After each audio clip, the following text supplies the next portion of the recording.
How long have you lived in Rowlett, and what's your favorite thing about this community?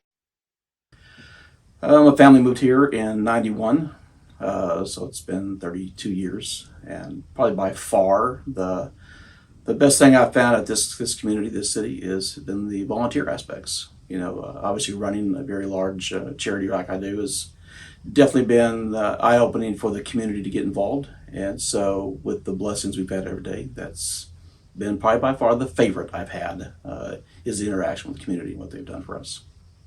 How has your background, work experience, and/or volunteer service equipped you to serve on City Council? Let's try to look at that from like three perspectives. One is my business background, which is obviously very important towards running budgets and looking long-term financially at the city. My civic duties I've had in the past shows me insights into the city itself, how we've been doing things.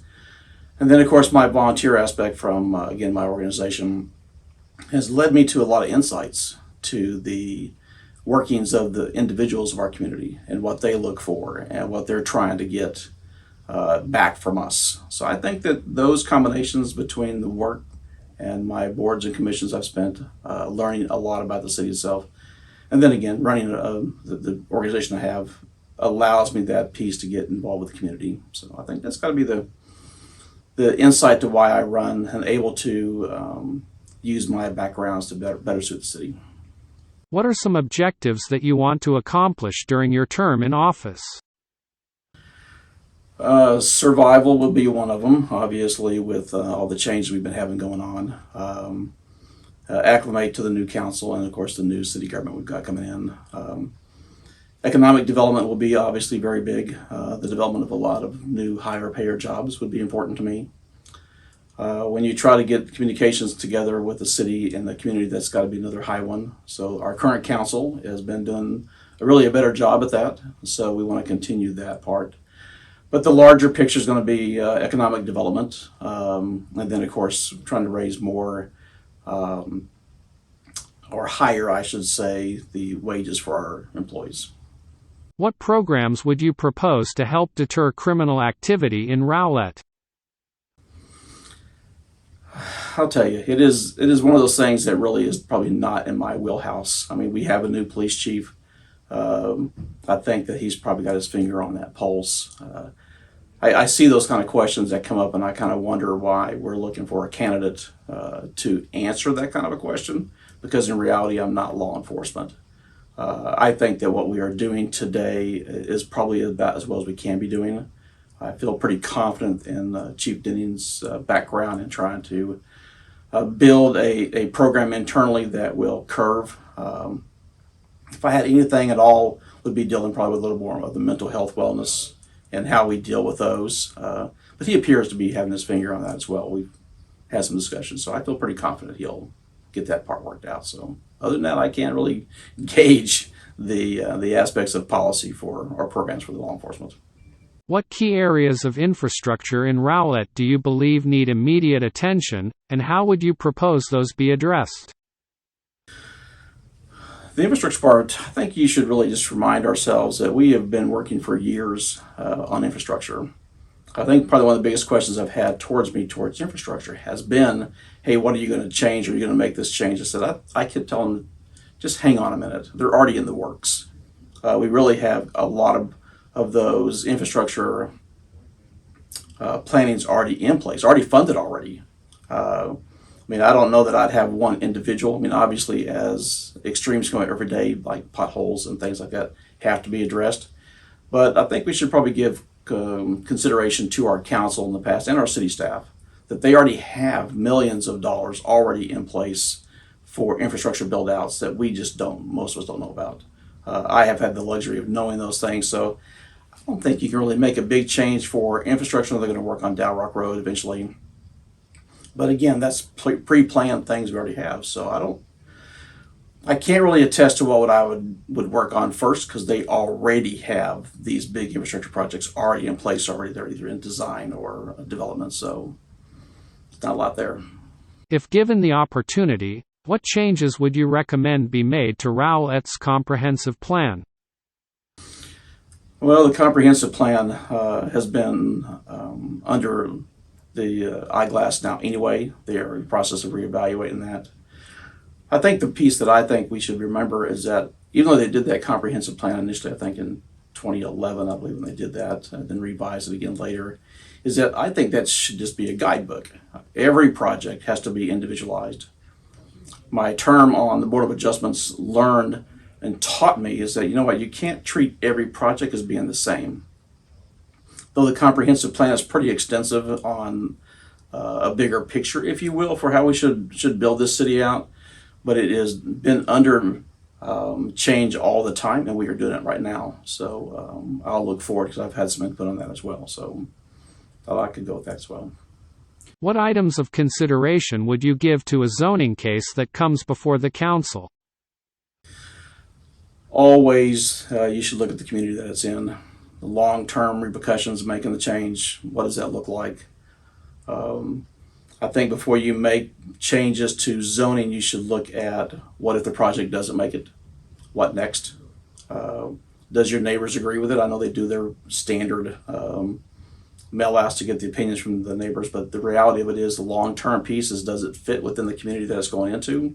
And will it impact us in ways, infrastructure-wise, that we can or cannot handle? So I would recommend always that we look at those components before we pass any kind of new zoning changes. What types of economic development incentives do you believe are right for Rowlett? Well, I'm a little more aggressive in the incentive aspects, obviously. So I believe personally that, I mean, we obviously offer in certain areas within the city the tax increment rebates. Those are options. Sales tax is limited, but that's a possibility. Most of it gets into waiving or reducing impact fees. Those are pieces. I am not opposed to financial incentives if it carries enough weight within the city. We've had some chances in the past of coming in, which has been deterring us from being able to bring them in because they want financial compensation. We can't do that route. We are just now building for a better economic development perspective. That takes a lot of money. We are finally starting to get there. I think as we bring in more commerce into our community, we'll find that we'll have more money. But most of it will just deal with rebates that come from property taxes. And then, of course, the impact fees will be either reduced, probably. Again, I'm all in favor of that kind of stuff. I look at the long-term picture. Who's coming in and what does it look like for us for the future? I mean, is it something that's a restaurant only, that's one part, but if it's a large educational component, or a large commercial being entertainment, what's the lifelong history of it sticking around, and who are they when they come in the door? Are they going to be someone who's been in business for 40 years or 50 years? To me, sustainability should carry weight in considering incentives when they come in the door. I personally believe in compensating these large companies for the first 5 or 10 years they're here to get them in here. We got to remind ourselves that we as a community want more commerce here. We just think that they've got so much money that they can just ride the storm anyway. The reality of it is that if we want them here, we have to remind ourselves that we need to show them that we're a partner together, that we will do it together, not just them trying to come in. And for me, when I look at community efforts and community involvement within commerce, I think it's important, again, that we show our future business partners that we're here with them. And so I'm pretty aggressive in the aspects of incentives. So cash, the impact fees, we don't have enough tours. The North Shore is going to be one of those that offers something unique up there. But I'm pretty aggressive when it comes to getting them in here. We don't realize that the impact that comes for us to bring in new commerce is what's going to drive all of our future. So, what types of development do you foresee for Rowlett's remaining land? Well, we'll start with the biggest one, of course, obviously North Shore. I know everybody wants to see something entertainment or grocery. I would very much welcome educational, especially technical. We need some stable type environments up there to kind of secure the tax base for us. People want to come to cities that have a lot of stuff going on. We know that we want entertainment. We know we want, like other grocery stores, But the reality of it is those kind of come and go. But educational components tend to, like schools and colleges, um, technical training centers tend to be very long-standing. So I would be very much welcome in those, especially in the North Shore area. Throughout the city, a lot of the individual tracts of land that we've got that are small, this goes more of the residential area. I would like to see more initiatives towards our veterans communities and that impact of turning property that has been kind of wasted on into something that benefits those who have done something great for our city and our country. When it comes to the internal commercial aspects, I hope that as we get to talk about facilities and what we'll do with the future of that we'll remind ourselves we have some pretty good prime real estate in this city as well. So again, bringing in what everybody wants. They want entertainment, they want better restaurants. We've got to be able to convince our business partners in the world that downtown Rowlett is still very much alive, has possibilities. So again, I don't know that I'm really big into the housing perspectives, though we know they're there. I get back into one of the reasons I'm running is to increase the salaries. We have to consider the pieces that deal in multifamily, only because the fact that like the jobs from Sapphire Bay and even the Jackson Shaw project are all service type jobs or lower income. So $20 an hour. We have to find tracts of land that we can bring in. I don't want to call it affordable housing. I want to call it housing that we can afford. So those open areas, I know North Shore's got some attention up there right now. That's not a bad piece of land, but we only have so much land available. More towards technical, more towards educational would be something I would push on a larger scale. So my thoughts. Rowlett has significant facilities needs across many of its departments. How do you prioritize the facilities needs that exist, and why? Again, I have taken some time to evaluate in my own perspective to what those needs are. Again, in the upcoming bond election we are going to be addressing our public safety as well as our animal shelter. Those are two significant ones. I would like for them to look at it from like 3 different phases, if you will. We would be phase 1 dealing with public safety, which we obviously know is very, very important. Animal shelter, I guess, fits in that criteria. The next one I think we should address deals in more of the city services, finding a home for City Hall, all of the utility aspects, community development, economic development, planning, engineering. All of that, to me, we've done a lot of patchwork around here. We've done a lot of Band-Aids. I think the next facility look on beyond that mark should be consolidating all those into one facility and address the Rowlett Library. That one is, again, we keep pouring a lot of money into that thing, but the reality of it is if we don't make a long-term pitch for what it needs to be, we're going to keep spending a ton of money for a whole little bit of not enough return for me when I look at it like that. So the first phase for me after public safety would be city services, and then again with the Rowlett Library. The last one for me in stage 3 would be things like public works and parks and rec. Obviously if we get approval this year for the animal shelter, we will be able to probably expand public works a little bit over there. That would be an idea. But I think that we should consider that as the third phase, parks and public works. And then make sure we plan that facility properly for the next 25, 30 years. We've found ourselves today where the city is expending money and putting a Band-Aid on it. We did it with the Rowlett Library when we made that change. We did it with community development. We moved them in the back of the same building again. To me, I think we should address the bigger picture, do this in a long-term vision, if you will, because that's part of the vision for me, is being able to see 20 years from now, 25 years from now, and quit putting Band-Aids on these things. We all want to save money. We all want to just cut back our taxes. But the reality of it is all of our facilities are getting older. I would like to see when we make those changes and we build those facilities that we reinterpret how we have like the police station, how we have fire admin, how we deal with downtown, and bring in other business partners to make a downtown Rowlett area even more what we're looking for, which is entertainment. It's to build an opportunity for people to come in downtown and experience what that's like. So repurpose our buildings, not for internal use. Think of what we need for our future as a city and put that in those building plans up front. So I believe that we will be better served long term if we will collectively come in and decide the fates all together, bring them all together, quit putting the patchwork on it. And, so we'll get through this bond piece in May, and then obviously the next bond phases that we deal with, that'll be next year, can be used for all the infrastructure aspects that we have to deal with on a day-to-day basis. So I think as we have to realize that we need two different bond perspectives now, one that deals in the rebuild of our facilities and one that deals in the infrastructure aspects. Are there any departments, programs, or functions that the city does not currently have, which you feel would add a level of service and improve quality of life for residents?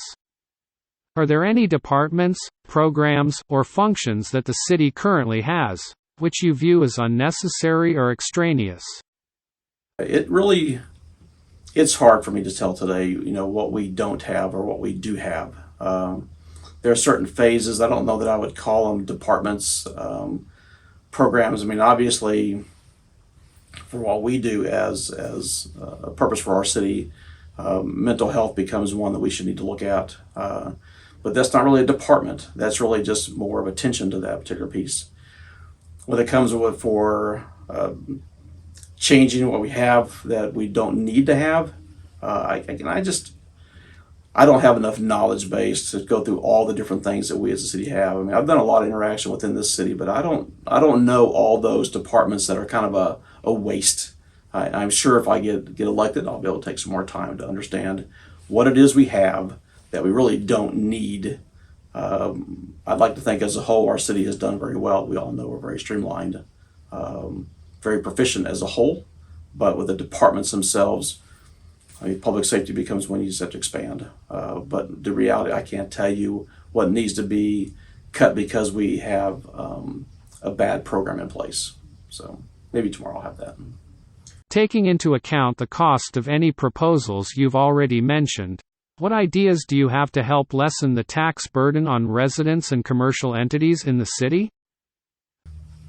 Well, we have two main tax directions, obviously, property tax and sales tax. We can only continue to adjust property tax for our property taxes, our property values going up. We can only continue to go down on that. Sales tax, we have nothing we can do about that, really. We only are allowed a couple cents anyway. So there's really no tax components that you can add, for my mind anyway. I mean, other than just bringing in more commerce and more business to increase that tax base. People always want to cut taxes. Well, where are you going to cut them at? The state dictates quite a bit for us as far as what we can charge and how much our city gets. I don't really envision, I'm not a tax man per se, but I can't envision that we can adjust what we can't adjust. It's really got to be the property values that brings the driving point to bring taxes down. And we can only do that through adjusting the value of our properties. Please share your financial background and elaborate on your qualifications to oversee the city's $100 million plus annual budget. I obviously have a business background. I'm an analyst by trade. So for me, the running of what I call multi-million-dollar corporations and a charity definitely puts me in perspective to be able to understand how budgets work, understand how we can use that money more proficiently. I would like to call it common sense leadership. So I will definitely provide a much needed, not so much trying to think what we could do or we should do, but really what we can afford to do. I really am accustomed to running budgets that can keep me within the confines of what we have available. I'm a big commerce guy, so I look for future revenues that can come in the door. It's called a visionary type person, but common sense leadership puts me in the position to say, look, this does not make sense that we should be spending money on something that is not beneficial to our community. So I will be using the perspective that says that I have a long-term, multi-million-dollar interpretation of money. I'm not someone that runs just a household budget.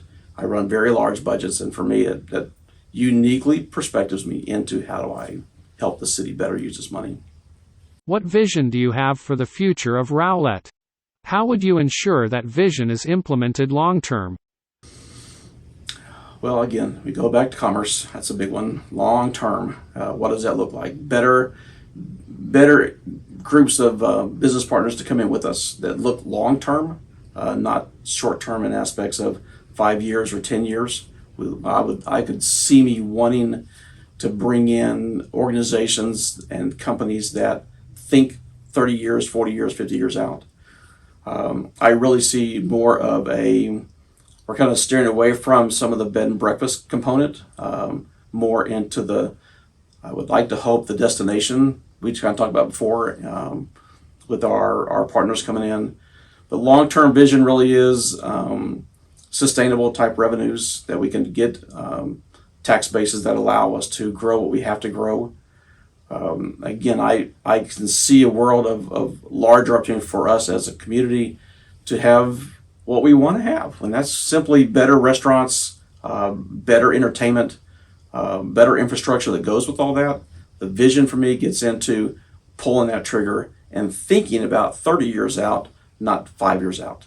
I think our problem has been economic-wise is that we have not tried to pursue what does a long-term piece look like.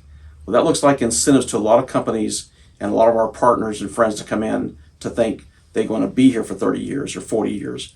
Not how do I survive the first 2 years, or how do I get past community development in the first year, because it's just an obstacle. So you think vision-wise is making it more efficient to get into our city and being a part of that. That's going to be a big component for me, is to align them to go with companies who want to be here long term. If we keep throwing up roadblocks on them, then they won't want to be here. And I think that for us as a community, if we think, you think about the warm fuzzies and then you think about the commercial side of things. Warm fuzzies are always parks. I would really love to see us get back into readdressing them again. I know the Herforth Park piece is a component on this bond as well. But there are a lot of areas that deal in our warm fuzzy environment of parks and rec that we should be considering that you could do smaller pieces to, and it gives the community around it that feel that you care about what we're doing. So I would really want to look for us to not only address the smaller park environment, but the commercial long term has got to be where we put our visions at.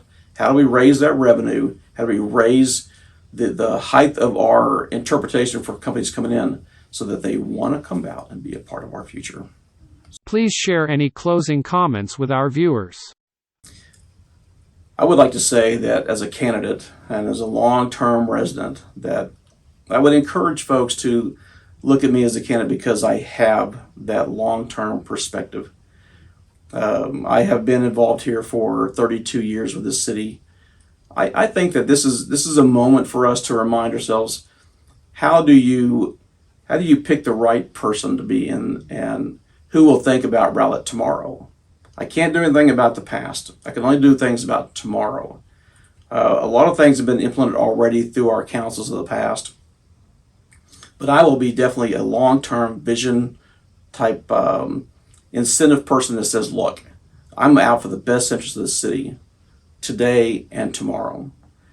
Running for council place 3 is going to be a little different than my last opportunities I've had.